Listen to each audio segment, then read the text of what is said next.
What's up everybody, once again my name is Matt, and welcome back to Let's Play Ocarina of Time 3D. In the last episode, we started the Fire Temple and met up with Darunia. We also learned that Ganondorf has revived the ancient dragon Volvagia, and plans to use him to devour all the Gorons. So in this episode, we are going to continue through the Fire Temple, hopefully meeting back up with Darunia to stop the dragon. Now, in the last episode, I mentioned that there was a lot of controversy surrounding the Fire Temple and Ocarina of Time in general, and I do want to bring that up. However, I want to make a quick disclaimer.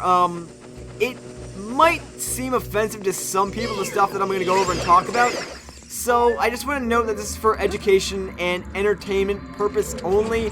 It's not meant to offend anybody. So if I do, I apologize in advance, but that is not my original intention.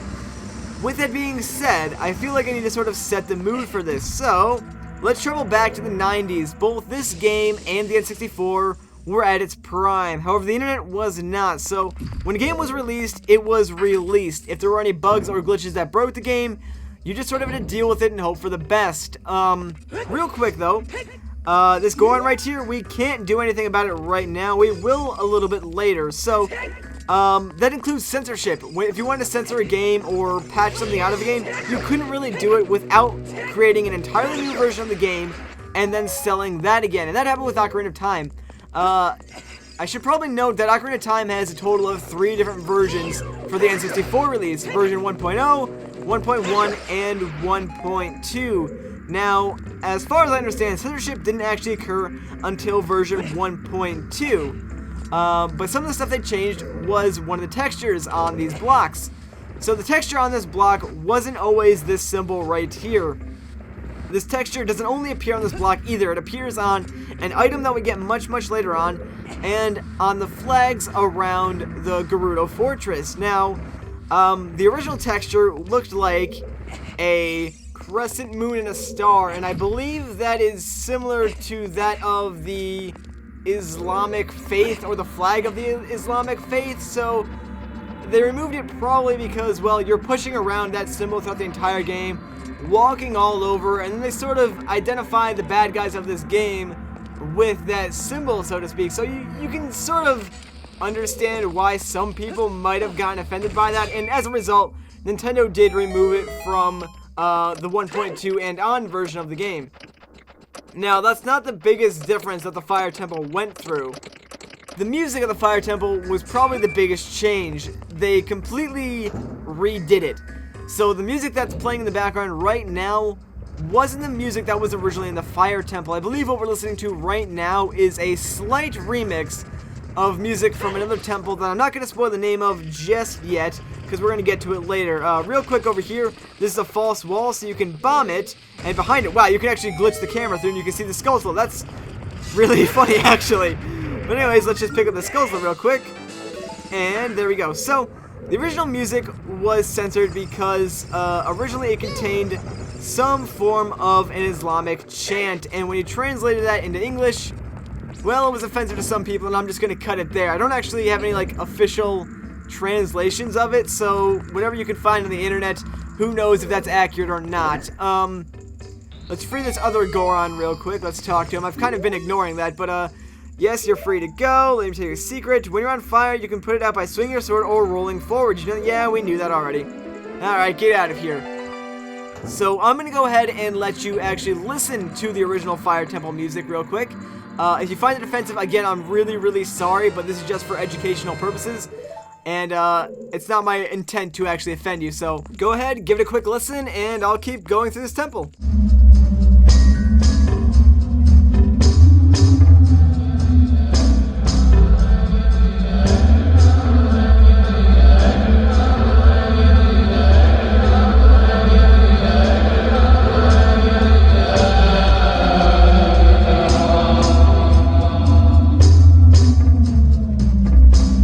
So yeah, I'm kind of glad they censored it, to be honest with you. Not trying to be offensive, but it sounds really creepy, does it not? Like, it's really eerie.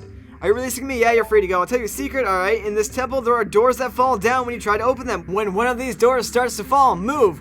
Well, duh. If you use a sample of the Goron's special crop, you can break it. Alright, well, that's actually kind of useful. We won't encounter any of those doors until a little bit later, but yeah, like, The original Fire Temple music, in my opinion, is really, really creepy. It doesn't really fit the theme of Zelda that well, so I'm glad that they removed it and replaced it with what we have in place now. So now we have the 2 keys, we can actually move forward. And that's not all that they changed in the different releases of Ocarina of Time. Obviously, there were some bug fixes and some translation error fixes as well. But that's all I really wanted to talk about considering the controversy around the Fire Temple. When there's more stuff, I'll of course bring that up as well. But for now, I really just want to focus on the rest of this temple, really. In this room, be careful not to fall down. If you do, you have to come all the way back up here, and it'll take some time. In fact, it might not be a bad idea to go ahead and play Farore's Wind in this area. That way, if you do fall down or you get lost, you can use it to instantly warp back up here. But as you saw, if you hit that eye switch, it'll open up this door to the right. And in this room, we have a chest, which will actually contain our first generic temple item, which of course is going to be the dungeon map, which is actually very, very useful in this specific dungeon. There are lots of like hidden areas in this dungeon that you might not be able to get to if you didn't get a specific song, but we already have that song, so we'll be able to get to it. The compass would also be very, very useful in this dungeon, but we don't have that yet, so can't really make use of its features. Anyways, let's go through this door now. And oh, actually, this is one of my favorite rooms. This room always stuck out to me as a kid for one reason. You'll find out in a second here. If we jump on this main platform, check it out. A freaking wall of fire appears behind us, and we have to run all the way to the other side before we get consumed. Don't worry, the fire doesn't move too fast, and even if it does, you can jump on one of these pillars, and you'll be perfectly safe up there. The fire will just go under you. You'll also get a heart in the process, so not really a bad trade-off. Anyways, let's go through here now, and we're actually going to go and get 2 Skulltulas through sort of an optional path, I guess. If you come over here, Navi doesn't show it, but you can play the Scarecrow song, and hopefully I'm close enough. Pierre will appear for us. There he is. Alright, so if we go up here, wait for it, and turn around, there's a hookshot target, and this is actually an elevator, which will bring us to a whole other area of the dungeon that you can only really see on your map. I believe actually a Goron that we will rescue a little bit later on will tell us about this room, but we haven't rescued him just yet, so spoilers, we're doing things ahead of when we're supposed to, technically. You can already hear it, but the first Skulltula that we're going to collect is right over here on this little, like, chain mail fence thing that we can climb. The next one is going to be up here as well, and through a door, but there's also a chest on the other side as well, which contains something that's kind of cool. It doesn't take too long to get, so it's worth it. Why not? I'll go pick it up at least. And the next Skulltula is right over here to our left, sort of hanging out on this wall. So let's just pick this bad boy up real quick.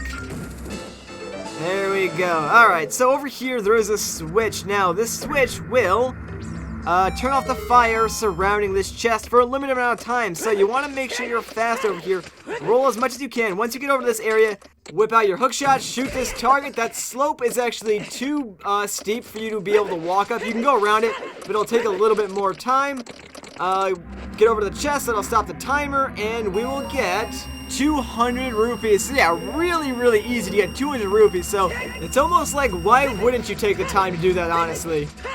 Yeah, if you notice when you come over here, like the slope is a little too big, so you can't really walk up it. You might be able to go over here. Yeah, you can go over here. It's a little bit longer that way, but yeah, whatever. To each their own, I suppose. Now we gotta make our way back down to that room that we were in originally. Now, something funny happens over here. That elevator that we took up here doesn't actually stay there. So, once we get back down there, the elevator will not come back up for us. So we literally have to jump down and take fall damage. Now, you want to do this quick, too, because if you do this correctly, you can actually land back on the platform, and you won't have to go back through the dungeon to get back up there. Well, I'll see you guys in a quick second. Alright, and we're back here now. So normally you want to jump off and land back on this platform, which is kind of hard, as you clearly saw. You can easily fall back down and have to go back through the dungeon just to get back up here. But now that we're up here, you'll notice that this floor right here, kind of strange looking, might even be breakable. But before you drop a bomb right here, come over and activate this switch, which will open another Goron cage, Let's go over there and rescue that guy before we bomb the floor over here. That seems like a good idea to me. I don't know about you guys though, like if my cell randomly opened up, I would book it out of here. I would not wait for anyone to come and find me. I would just leave, I'm sorry, but I just would. Hello, Torch Slug. I'm just gonna use my arrows to get you out of here real quick. How many hits do you even take? 3? 4? 4 hits, really? That is ridiculous for a slug. Alright, let's just go talk to this Goron real quick. I believe this is the one that actually tells us about the hidden rooms. And you're free to go. Alright, what's the secret? Yeah, you can find a place that you can only see on your map but can't reach. So yeah, he tells us to play the Scarecrow song basically in dungeons if you see an area that you can't actually get to on the map yet. Kind of a useful tip, but we already did that, so he's living in the past. Alright, now that we got our key though, let's make our way back to that breakable floor. That's actually going to take us back down to that Goron that we saw originally that we couldn't do anything about, but there will be sort of a back way to open that cage now that we break this floor. Alright, so drop a bomb and get out of there as fast as you can. Alright, now I'm going to try to do this. I'm going to try to jump down and grab this on the way down. Well, I tried to do it. Failed, but I tried at least. Gave my best shot. But here's our switch over here, and this will open up both doors, freeing this Goron and creating a little shortcut at the same time. But let's talk to him. And yes, you are free to go. What's our tip? Somewhere in this temple, you are sure to meet up with some creatures that dance as they attack. Arrows won't hurt them. Looks like you might need some of the Goron's special crop. That's all I have to tell you. Alright, so once we find some dancing enemies, we gotta blow the crap out of them. That's a good tip. And let's just go and get this key, please. Thank you very much, Link, for cooperating. There we go. Now that we have 2 of them, we can actually make some more dungeon progress. Hooray! In order to do that, though, we gotta climb all the way back up this very, very long chain fence thingamajiggy. We actually need to go back to that room with the firewall in it, believe it or not. You might have... Really? You respawn? Are you kidding me? Get out of here. No, just die. Just die. Thank you. Alright. Anyways, as I was saying, you might have been able to see it when we went through it the first time, but there was actually a locked door in there, so let's make our way back there, and again, we're going to have to run from the fire as soon as we step on foot on this platform. There it is again. I don't even know how it knows we're here, but it does. Don't mess with the all-knowing flame, that's for sure. Alright, so we've already avoided it. Let's just open the door and go through here, which will actually take us to pretty much the next main area of this dungeon.